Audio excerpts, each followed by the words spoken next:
காவிரி விவகாரத்தில் திங்கட்கிழமை உச்சநீதிமன்றத்தில் மேல்முறையீடு செய்யப்போவதாக சட்டத்துறை அமைச்சர் நிர்மல்குமார் மதுரையில் செய்தியாளர்களுக்கு பேட்டியளித்துள்ளார்.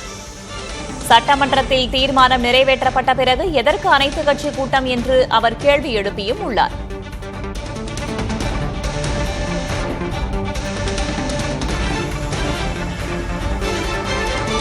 நம்ம இந்த காவேரி விவகாரத்தில் கர்நாடகம் தொடர்ந்து காவேரி ஆணையத்திற்கும் காவேரி அந்த ரெகுலேஷன் கமிட்டி கொடுத்த உத்தரவை மதிக்காமல் நமக்கு இப்போ 3500 கனஅடி திறந்து விட சொல்லியிருக்காங்க. 23 தேதி திறந்து விடப்பட்டிருக்க வேண்டும்.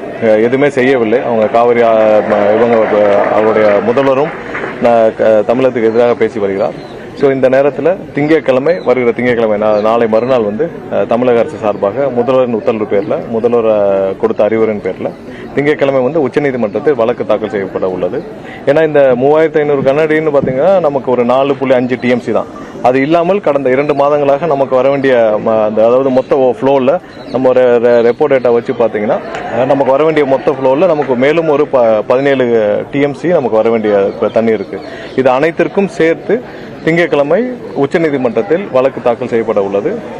கண்டிப்பாக அனைவரும் அதற்கான அனைத்து ஆலோசனைகளையும் முடித்துவிட்டு இன்று முதல்வருடைய ஒப்புதலின் பேரில் வருகிற திங்கட்கிழமை இந்த வழக்கு தாக்கல் செய்யப்படும்.